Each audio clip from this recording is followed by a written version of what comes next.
Оп, оп.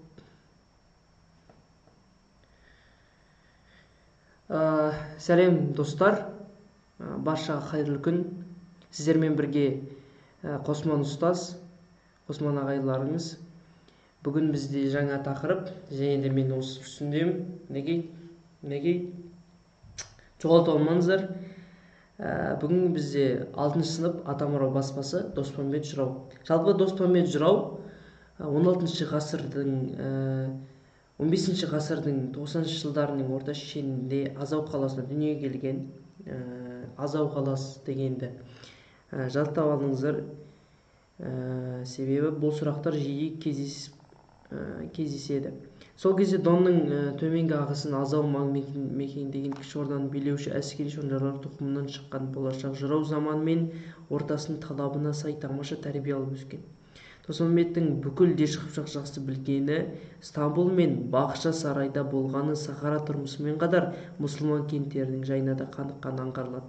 Өз заманындағы талай әскери жорыққа қатысқан жауынгер жырау туыстас түркі тайпаларының арасындағы көп қырқыстың бірінде 1523 жылдың бас кезінде Астрахан түбінде қаза табады.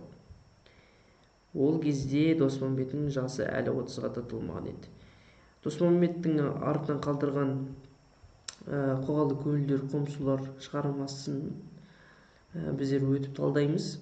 Яғни өлең қоғалы көлдер қомсулар қоныстар қонған өкінбес, білең бұздай кілшейтіп көбелер киген өкінбес, торы төбел ат мініп той тойлаған өкінбес, құрама шапшақ көп қымыз құйып ішкен өкінбес, екі арысынан жауға шапса оқ қыл қандай шаншылса, қан жусандай егілсе, аққан судай төгілсе, бетегел Сарыарқаның бойында соғысып өлген өкінбес деген екен. Жалпы ең бірінші көзге түсетін байқайтынымыз әрине ол бізде эпифралар өкінбес деп келеді. Және де біздің теңеулеріміз қазір барлық сіздерге талдап дайын түрде көрсетем.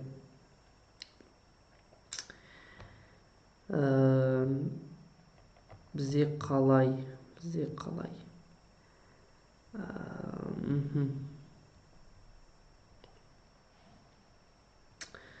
Мінекей аллитерация қолданылады, аллитерация қолданылады. Қоғалы көлдер қомсулар қоныстар қонған өкінбес дейді. Мінекей мына жерде аллитерация, мына жерде аллитерация, мына жерде аллитерация, мына жерде аллитерация.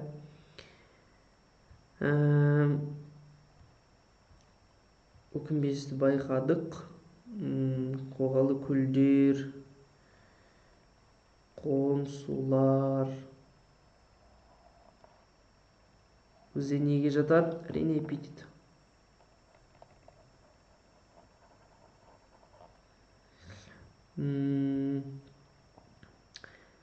Кейін торы төбел ат мініп, қандай ат? Торы төбел, эпитет.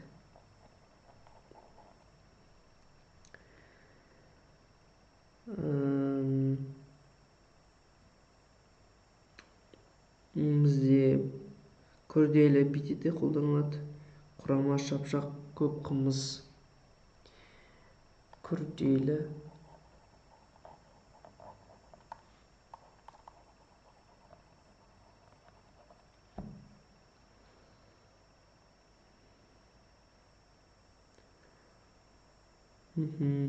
Аққан судай төгілсе. Бізде теңеулі эпитет.